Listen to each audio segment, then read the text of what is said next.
بسم اللہ الرحمن الرحیم۔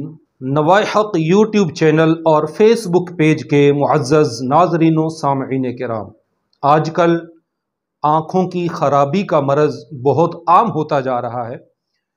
اس سلسلہ میں چند ایک ضروری گزارشات ہیں جو آپ کو پیش کرنا ہے۔ آنکھ کی خرابی کی وجہ سے جب آنکھ سے پانی نکلتا ہے تو کیا یہ پانی پاک ہوتا ہے یا ناپاک ہوتا ہے؟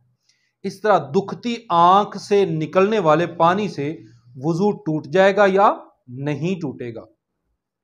اس متعلق ایک اصولی بات ہے، اسے ذہن میں رکھیے کہ آنکھ سے نکلنے والے پانی کے اندر اگر پیپ وغیرہ کی آمیزش اتنی ہے کہ وہ پانی پہ غالب ہے، یا اس کے اندر خون کی آمیزش ہے، یعنی اس میں پانی کے اندر خون ملا ہوا ہے آنکھ کے خراب ہونے کی وجہ سے، اور وہ اس قدر ہے کہ پانی پر خون کی رنگت حاوی ہے، اس کا غلبہ ہے، تو ایسا نکلنے والا آنکھ سے جو پانی ہوگا وہ ناپاک ہوگا اور اس سے وضو بھی ٹوٹ جائے گا۔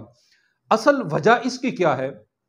بخاری شریف کے اندر بھی یہ روایت موجود ہے، اور اسی طرح دوسری بھی کتب احادیث کے اندر مختلف روایات اس حوالے سے موجود ہیں کہ اس کے ناپاک ہونے یا اس سے وضو ٹوٹنے کی اصل وجہ اس کے اندر خون کی آمیزش ہے، اور امت کے تمام علماء کا اس بات پر اتفاق ہے کہ یہ بہنے والا خون جو ہوتا ہے یہ نجس اور ناپاک ہوتا ہے اور اس سے وضو ٹوٹ جاتا ہے۔